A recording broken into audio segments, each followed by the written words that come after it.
That's why I fry mine in butter.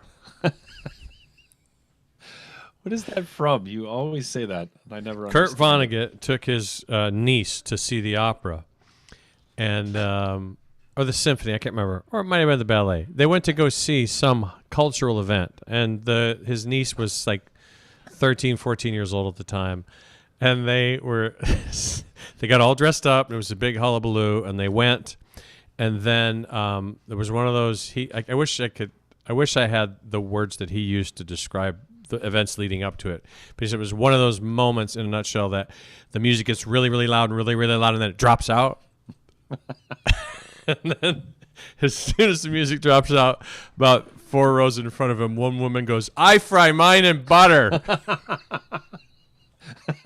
And he said he and his niece were giggling so hard they had to leave the theater because they couldn't stop. I think you've told me that. Maybe on the It makes me podcast happy. before. It's That's possible. a good one. Just makes me happy. But just because I'm now reminded of some time in the this had to be pre-kids because kids ruin everything. So this was probably like the early '70s when my parents were with my uncle Bruce at the Jacob's Pillow in the Berkshires to go see some live dance, and I guess this whatever they were seeing was very modern, and I don't think any of them were quite grasping it, and they got a case of the giggles, and like almost got thrown out of Jacob's Pillow. So Well, one Christmas Eve, my son, he would have been probably 5, something like that. He was a lamb. not too bright. He was a lamb in the Christmas Eve children's musical. And first of all, there was a little bit of trauma because they at one Because you were point they his called father. him. Well, that's ongoing. They said that he was a sheep, and he started crying. And they said, "Why are you crying?" He said, "I wanted to be a lamb." They said, "Okay, you can be a lamb instead." But anyway, so the outfit that he had on, they took just like soft cotton and put like on the belly of this thing. And so it was my mom. I remember my mom, and it was my mother, and then me, and then my daughter Quinn, and then my ex-wife were sitting there. And the kids, a lot of it, especially with the 5-year-olds, is just the 5-year-olds just like stand there. And then the older kids do that, where it's just like you just stand there. And so Duncan was doing this for most of the musical.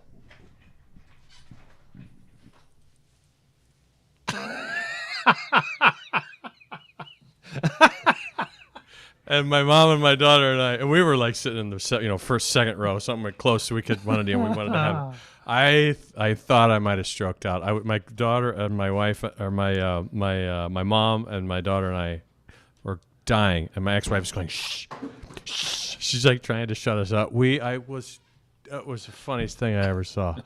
Oh my god, it was the best. Kids are so stupid. Oh, it was the best. Yep. Guess what time my very not stupid kid woke up on Christmas morning? 4:47. You got the first number right. He woke up at 4 Nice. a.m. Yeah, that counts, right? But my wife, who is the kid whisperer, convinced him to go back to sleep until 6:15. That's pretty good. Did they negotiate to 6:15, or how did she pick? That's a strangely specific time. You think I woke up when he woke up? Oh. Like, no, I woke up. I was like, oh, it's 6:15. That could have been worse. And she was It's like like, a hair. This is one of my gifts from my daughter. She did that line drawing there you go. for me. It's pretty cool. So that's now on my desk. No, no, I don't think anybody was up before. That's the good news about kids our kids' ages. Some of them were still asleep at like 11. Well, because we did gifts the night before. We did gifts on Christmas Eve this year. Okay. So that they could go wherever they needed to go on Christmas morning. So actually, oh no, you know what? They were up for brunch because they had to be out of here. So we had brunch going by 9:30. But then it was see yous later than that. It was pretty good. Uh, So did you do like a Zoom call thing, or did you just like with the familia, or was just the three of you and Poochie, and then you did your thing? we chatted. There was nothing organized. I chatted with my parents and on FaceTime, and chatted with my sister and her kids on FaceTime. But yeah, nothing. No big. I heard lots of people getting like big, like organized, like games, and I don't think. No, just just played with my toys. We had an organized thing with my wife's side of the family on Wednesday night. And then Thursday, actually, we participated in an online like Christmas service thing. I played, actually, believe it or not. You did what? I played my horn for this holiday service thing. It was our former pastor had like this very small group of friends and family, and sort of passed around the responsibilities. Duncan read a thing. I played my horn. We lit stuff on fire. The usual. Whoa, we got somebody, Archie McVicar, who's watching from Belgium. Wow. Hi, Archie. How about that? Jeez, it's late in Belgium, right? It'd be funny if I pronounced his last name correctly the first time, but it wasn't Archie. Archie, are you leaving the bar? Why are you up this late? It's like midnight, I believe. Happy Sunday, Yeah. Tony. Ellen is here. What are you two up to tonight? Well, we're streaming live on Facebook. Funny you should ask. We gotta hurry. And then I'm like in the middle of Schitt's Creek now. I'm very excited. I'm not sure why. I need to give it another chance. I watched. You got to get further in. I watched the second. I watched up to the second episode. I think we already talked about this, but it was not a decision I made. I was not like, this is not worth my time. Pieced out. I just never went back. I mean, it was like kind of fun, but like it didn't. Nothing grabbed me. Like like I'm absolutely watching. The next one. I like, for whatever reason, for Facebook, because 1:10, 1:10 in the morning, 6 hours. Yeah, there you go. And he says I nailed his name. I'm not sure which of the four, because I said all four of them. But anyway, Say it enough times, you're covered. yeah, exactly. Or the old Jeff trick, right? Which is anytime you pronounce a word in another language, you just say it like a question. So you're like Leduc? Mercy. So even if you nail it, then it's just you don't get any credit. So I like that. Exactly, Jake.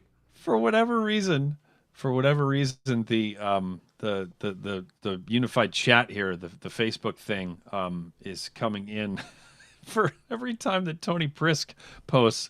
It doesn't say Tony Prisk. It says empty username as all one word. Which is funny. Empty username. That's a good handle. That is a good handle. So, yep. Well, see, not to convince you, but I was sort of tailor-made for Schitt's Creek because a huge Chris Elliott fan from original David Letterman stuff, huge SCTV fan. So Eugene Levy and Catherine O'Hara, I've been watching them since I was in high school. So I definitely, it took me, I mean, I was always in because I was kind of pre-made to like those people. But it definitely doesn't catch its stride right out of the gate. It takes a little while because they're just such terrible, terrible people for quite a while. And if you don't have tolerance for that, like it takes a little while for you to have empathy or sympathy. But now I'm full on there. But yeah. There you have it. Yeah, and now I'm almost out. In fact, I might be out. I know I have 2 more seasons of Taskmaster, but I have to find some way to. They're not available on YouTube, so then I have to decide how much am I into it. My daughter got me the Taskmaster book for Christmas. I can buy a season for $15. So, well, I have been reprimanded numerous times and ridiculed numerous times for laughing so hard at this show that I'm asked to leave the room or shut up or both, or it hurts me bad. So it's so funny. There, all of the people who are on the Facebook on the Facebook. You are still an empty. For whatever reason, this did this last week too. Oh, I may or may not have done a TEM coaching chat earlier tonight, and I talked to myself for 10 minutes because it didn't end up going online. I thought it did. Did you take your advice? It's pretty funny. The what was the advice? I don't know. Did you find yourself helpful? I.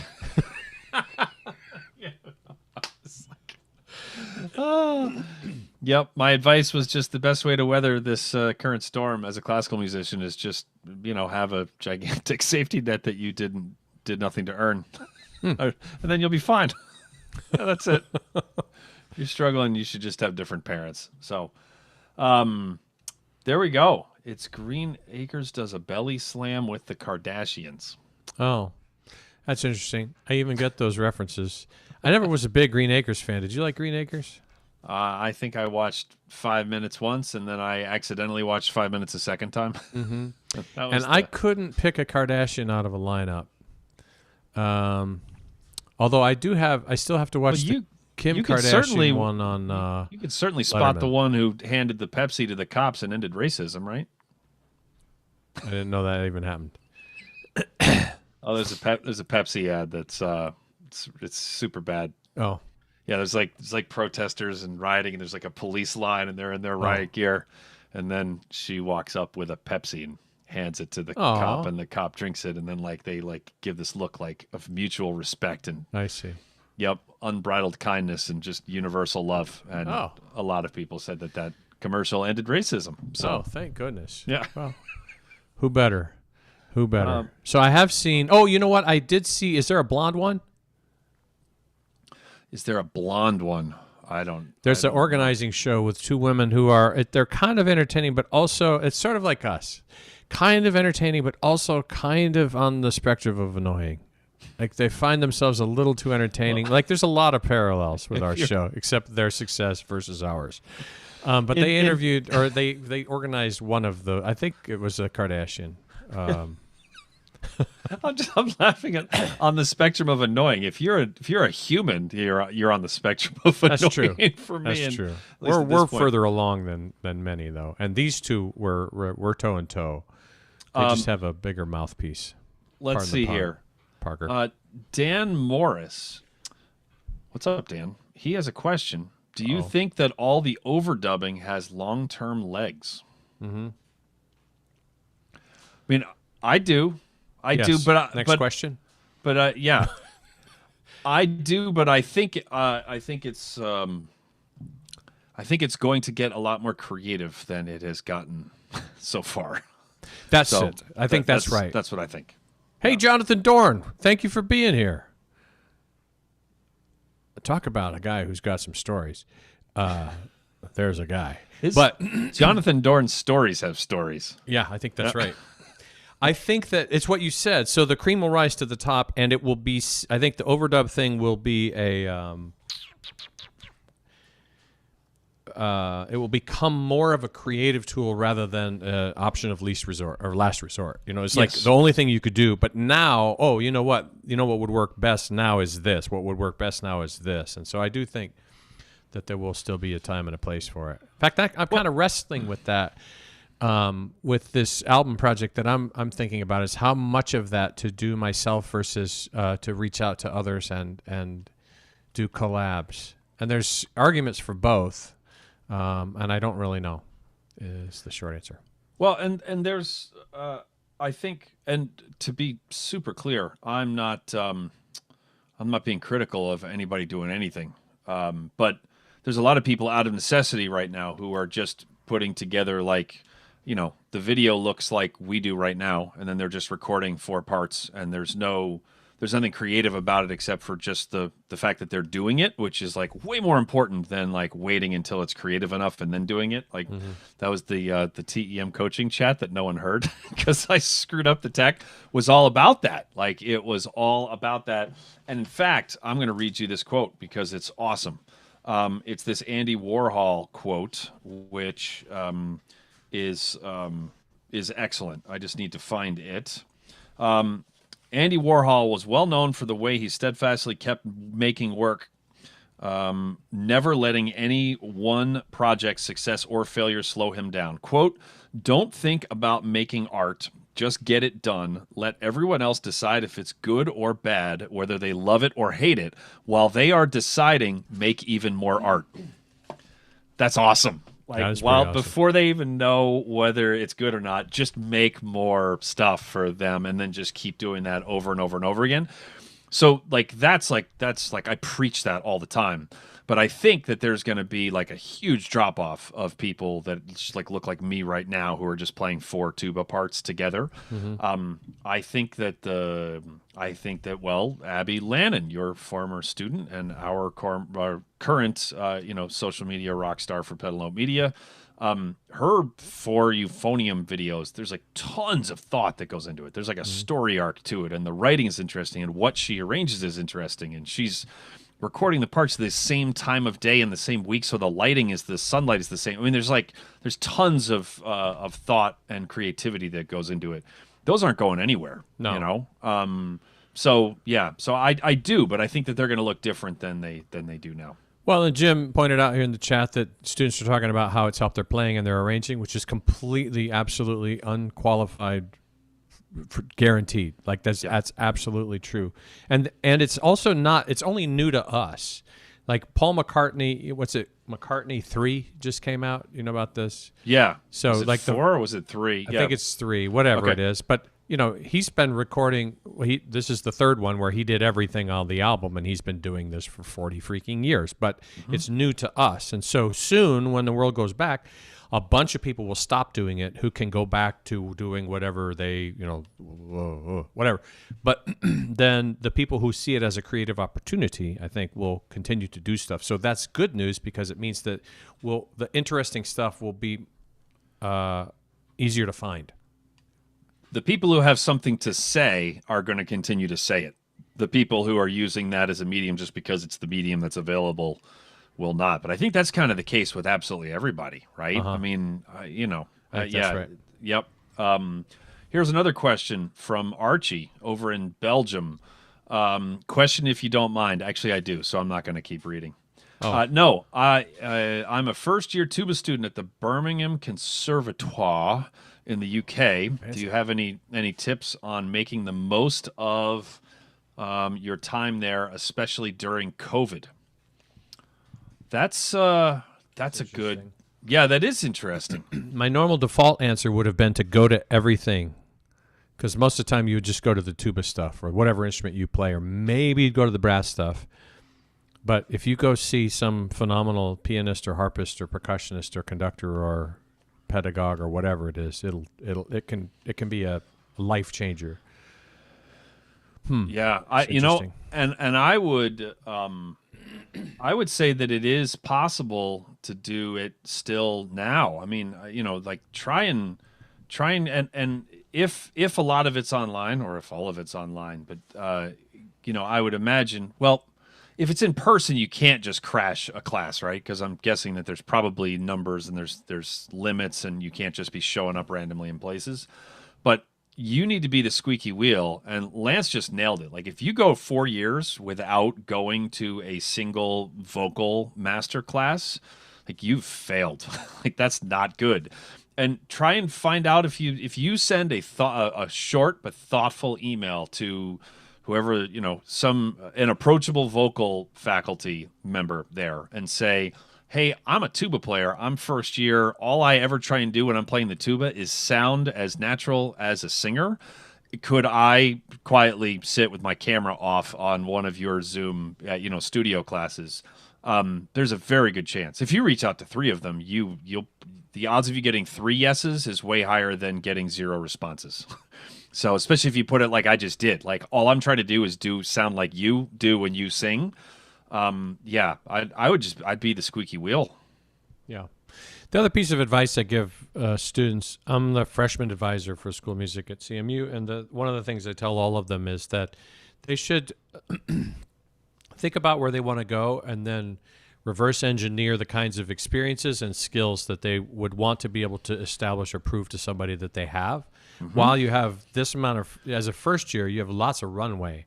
So if you feel like video editing is the thing that you want to be able to establish yourself as, or arranging, or whatever the blue blazes it is, then figure out, just, it's not that hard. Just like brainstorm, well, I probably need to know how to do these things, and I probably need to know these sorts of people, and I probably need these kinds of experiences I can prove on a piece of paper to hand to somebody, and start now thinking about it, and then look for opportunities along the way to go, oh, this would help check that box off. Not because it's a thing you have to do for your curriculum, but it's because it's a thing that would fill out that portfolio to establish and prove to somebody, you need 3 years of experience in order to apply for this job. Well, it says that it's a job it's an entry level position, but you need 3 years of experience. So how do you establish that? Well, you start now thinking about, oh, well, I could run this small student organization for the next 3 years and have some leadership experience. Or I could be a volunteer conductor for this thing, and then I can get video of all that stuff, and then I have a whole bunch of conducting video of me that, even though I don't have a conducting degree, you can prove that you have the skills in those areas. Yeah. I refer to that as a digital paper trail. I mean, you can tell me until you're blue in the face that you're really interested in conducting, or not conducting. Composing was the example I was going with. Show me, like, okay, where are your pieces? Which means you don't just, now, the first step, the only people that get to call themselves, well, anybody can call themselves anything. The only people who should call themselves composers are people who compose, right? That's why I'm not a composer, is because I don't compose. Like, so it'd be kind of weird for me to call myself a composer, right? But that's it. It's not people who compose good music or bad music. It's just people that compose music, period, right? But then you need to ship it. You need to share it with the world, and that could mean on your YouTube channel. That could mean on Instagram. And if you start a composer YouTube channel and you just started composing, you're going to have, by the end of the week, if you have 5 subscribers and none of them are your mother, that's a hell of a week, right? Because there's no paper trail of you doing this thing. So even people who might, if they encountered it, be huge fans, they literally don't even know that you do this. So, but you got to do it, and you got to share it. And then, somebody can tell you that they're really interested in music business. And by the way, it's not a competition, but I can show you that I have 230 episodes of a podcast where all I talk about is the music business. What's it called? It's called The Music Business. No, it's called The Entrepreneurial Musician. Oh, yes. So speaking of Andy Warhol, do you know where Andy Warhol is buried? I'm going to guess your backyard. You're not far off. He's only, as the crow flies, about 1.5 miles away. I could tell this was a Pittsburgh. The next time you come to Pittsburgh, I'll take you over there. It's actually kind of fascinating. It's Warhola is the family name, and it's just a cemetery, and you drive up there.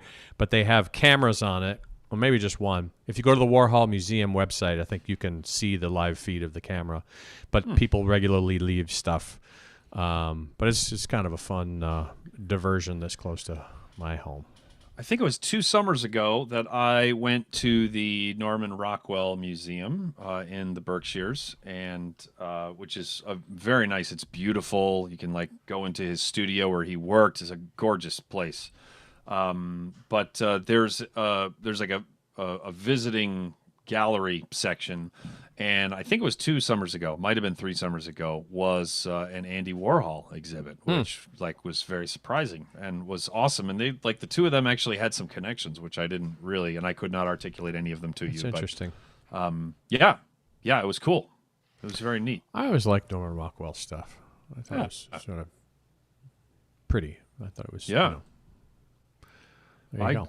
Yeah, I grew up with all that because the Berkshires, it's everywhere. With that famous the famous one with the kid and the runaway at the diner, that was at Joe's Diner, which was owned by Joe until 15 years ago. I sound old now. It's not the same anymore, but it's not.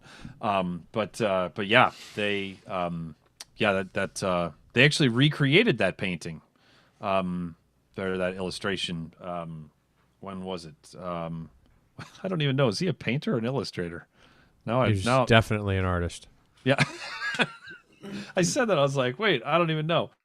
Archie says, thank you so much for the advice. Yeah, you're welcome. Thanks for tuning in at 1:30 in the morning. It's the least we could do. Yeah. So I'm not even going to charge him for the advice. Just because he's in Belgium. So You're just happy you're getting this broadcast out into the world. Empty username. Yeah, exactly. That I successfully hit the right buttons. Empty username says Joe Steiner. No, that's Jim Nova. So yeah, that place is awesome. So Sam Palafian used to live probably just barely over a mile away from Joe's Diner. Just go down the hill, bang a left, and then go through town. If you ever go through Lee, stop for the pedestrians at the crosswalk, because especially you got out of town plates, the cops will occasionally use that as an opportunity to fundraise. Yeah, I can see they would. But hey, Jim, actually, I'm glad you're here. I've said your name recently. He doesn't hear that a lot. I've said your name recently in a positive light because I asked my son for Christmas. I asked for him to make me some pizza dough to keep in the freezer, and it was because you have told me that you've got regularly keep your pizza dough in the freezer because you just make it all the time because you grew up in a pizza place. And I remembered that, and when Duncan asked me what I wanted for Christmas, that's what I wanted. So he and I actually on Christmas Eve, the two of us made 6 pizza crusts and tossed them in the freezer. I had 2 of them tonight, actually. And they were delish. Very good. And that was all because of my good friend, Jim Nova. Thank you, Bubble Butt. Rachel Ray? Yeah, oh, God, I love Rachel Ray. I do not like Rachel Ray.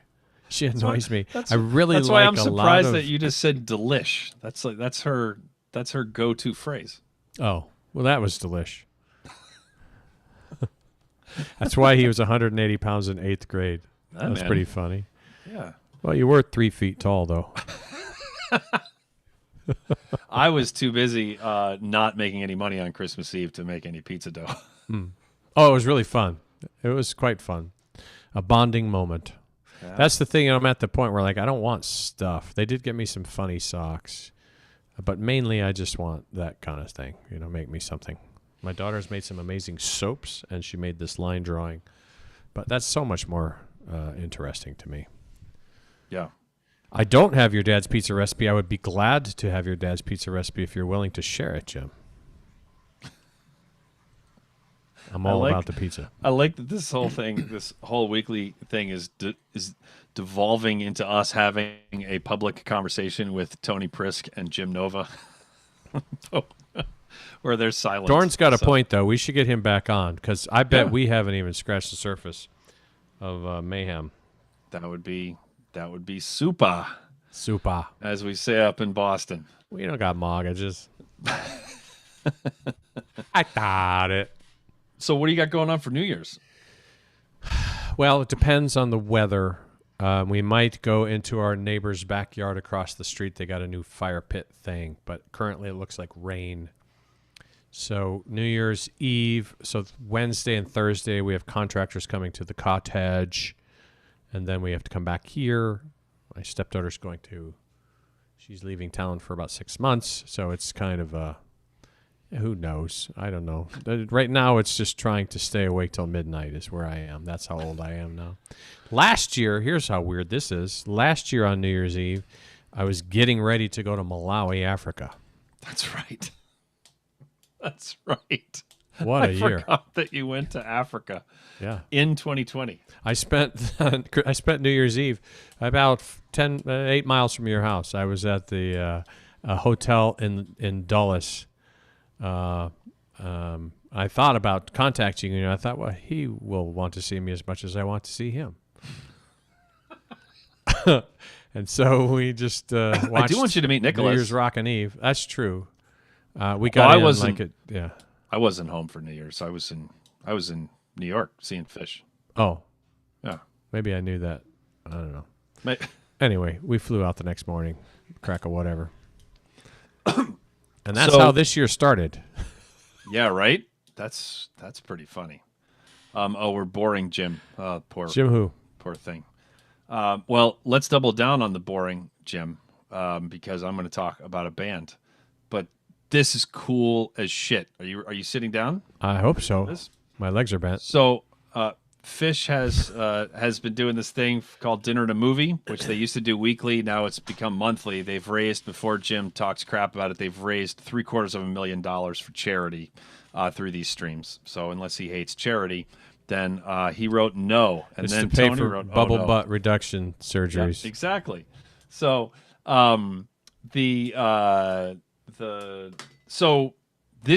they just announced that they are broadcasting in the fall of 1995. Lance, you're going to appreciate this because this is remarkable. All right. Fall 95. Tour was over 50 shows. The band actually played the audience in chess. Have I ever told you this? Seems They familiar. had a chessboard up on stage right, and the band would decide overnight what their move was, and then would make the move on stage before the first set. At set break, anybody who wanted to would go meet at the green piece table, and would come up with a move, and then the audience, one person for the audience, would go up on stage and make a move. And anyway, it ended that it was 1-1. Like the band won the first match. One of the shows I was at, the audience member made a horrible move, like terrible, like exposed the queen, like we were going to lose the damn thing, like 10 moves in. And myself and everyone else started booing like mercilessly, and then the band let them have a mulligan because they were just trashing the whole game. Anyway, we won the second game, and the band just announced that on New Year's that their dinner and a movie to raise money for charity is going to feature the show from 95, and the band and the audience and the internet, we're going to play each other in chess for the rubber match to decide who wins. So you have to register at chess.com, and there are a number of people who have been trying to recruit Gary Kasparov to our team. We're trying to get him to tweet what the right moves are so that we can, because it's basically just whichever move gets the most votes, it automatically does it. There's like a 5-minute window, and then as soon as the 5 minutes is up. So that's pretty remarkable right there, right? Like there you go. That's pretty damn cool. So We should do that, but with like Twister.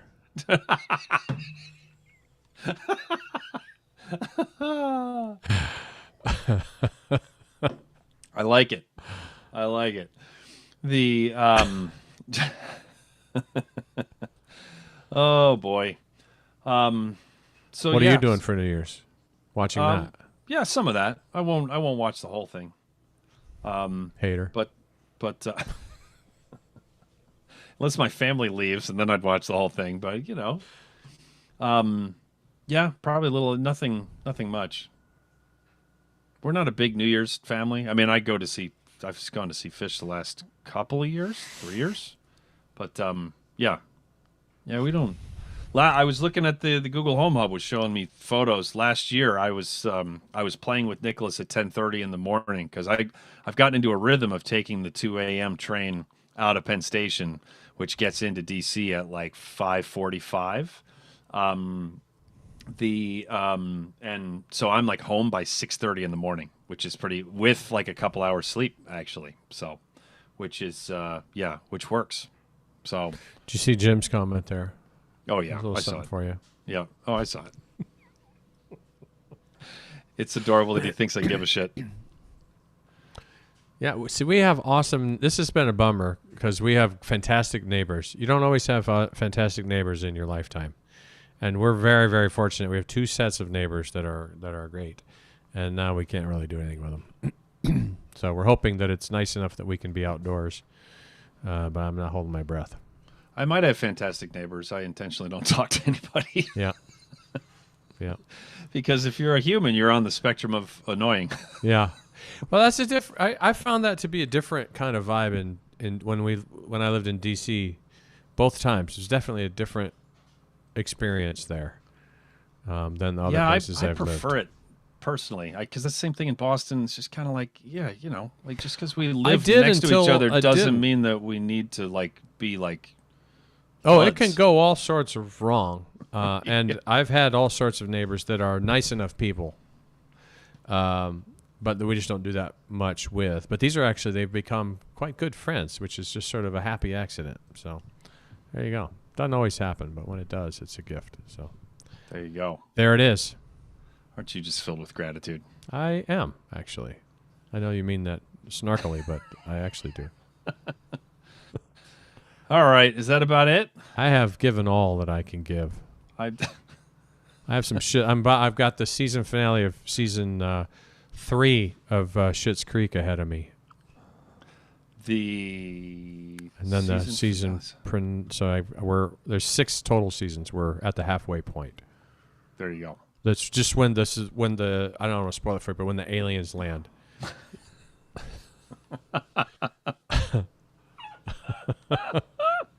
Well, they're nice too because they're 20 minutes. You zip right through them. That's they're 21 minutes long. So that's now. They're like old school half-hour shows. Yeah. So 22 minutes. There you go. Yep. There you go. Yep. Oh, that's not so bad. I'm Merry rewatching Christmas, The Americans right now. Oh, that looks good. Is that what's her face? Is that no? Who's that? That's what's her name? Matthew Rhys is the husband, and not Claire goodness. Danes. No. Oh, what's that one that she's in? What is her name? She's a wonderful actress. Wow, don't get old, man. Beats the alternative. Carrie Russell. Oh. Yep. The two of them are married in real life. Well, that would be fun, wouldn't it? Which they were not. They were not when the show started, but they were. Yeah, they were on that path shortly after it began. So this is a romantic story I'll leave you with, and I don't know if it's a true story, but I heard it on. There was a radio show in DC called Don and Mike, and I used to listen to Don and Mike. They got me home in the afternoons, and they kind of kept me sane. They were hilarious and very irreverent, but apparently, according to this story, Ernest Borgnine and Ethel Merman were a couple for a while. And Ethel Merman, her biggest complaint was that you told me this before. Ernest Borgnine would hotbox her. He would pull the blankets over her head and fill the blankets with love, and she was not happy. But can you imagine? That just works as Ethel Merman yelling at you had to have been something. See, I know that name. And I might know the face, but I don't know who that is. She had the biggest voice. There's no business. I'm not going to do it because it will disturb all of the neighbors that I just said I like. But it was like this. There's no bet. Like it was that kind of a. It's worth. What do you think of that, boys? And so yeah, she was way, way, way over the top. Like Mame and Hello Dolly and those kinds of things. And of course, Ernest Borgnine, from probably SpongeBob more than anything. I know and also the punctuation bit. That's one of the funniest things I've ever seen. That was him, right? The punctuate. You mean Victor Borga? That was Victor Borga. I don't know who Ernest Borgnine is. Ernest Borgnine was an actor, big guy. I know the name, but I don't know. Yeah, that was Victor Borga, Borga. Those are. I don't feel that bad. I'll give you the they have a Borg in common. The stars a Star Trek reference. So, oh my God, Mandalorian. Are you a Star Wars guy? Not so much. No, I have not even begun season 2, so stop talking. I've avoided all, and actually, Tiffany has just gotten into it, so I'm rewatching season 1 with her, which I figured I would. Oh yeah, he was in Airwolf, and she could knock walls down. Is a good point. And all I'll say is, yay, season 2 of Mandalorian. There you go. Hey, well done. And check out all of the directors, because one of the directors was a pleasant surprise to me. I was very excited by. So, yeah, holy moly, it was good. Yeah, look at Nova. Yeah, there you go. All right, that's all I got. All right, I think that's all I got too. Oh, David. Happy New Year to everyone, and we'll. That's right. It'll be. Oh my God, we'll be through this godforsaken year by the time we talk to you, nice people again. Yeah, although I saw a funny meme, which was everyone goodbye 2020, and then 2020 was just a bar and a repeat sign. Just pretty funny. So yeah. Anyway, well, there's a good chance it's not going to be worse than this year was. There's a good chance, right? That's just a math issue, right? I mean, that's not a very high bar. It could be horrendous and better. Yeah. So, yeah. So anyway, all right. We love you, Jim Nova. I wouldn't say love Tony. I mean, it's like I like Tony a lot. I don't know if it's love. You mean Dan the Mor- special way that Ernest Borgnine loved Ethel Merman? Dan Morris is a Patreon patron. I love him a lot more than Nova. Dan has come through for us on a number of occasions on Patreon. Yeah, yes, he has. He's the real deal. Yep, and Dorn somewhere in between the love. I mean, more than Prisk, but just kind of. Anyway, all right. This has been fun, Lance. Let's talk again. Let's talk again in the morning. What do you say? I'm not feeling it. We should broadcast those Pedalo Media meetings. Just for people who are who want to feel better about themselves. Show them how the sausage is made. Yeah, it's not very exciting. So, but anyway. Wait, I thought you were doing that. Yeah, exactly. No, I wrote this down. Oh yeah, I wrote down I was supposed to do that. Ah, crap. In my defense, it's only been on my to-do list since September of 2017. All right, Lance. All right, Andrew. I will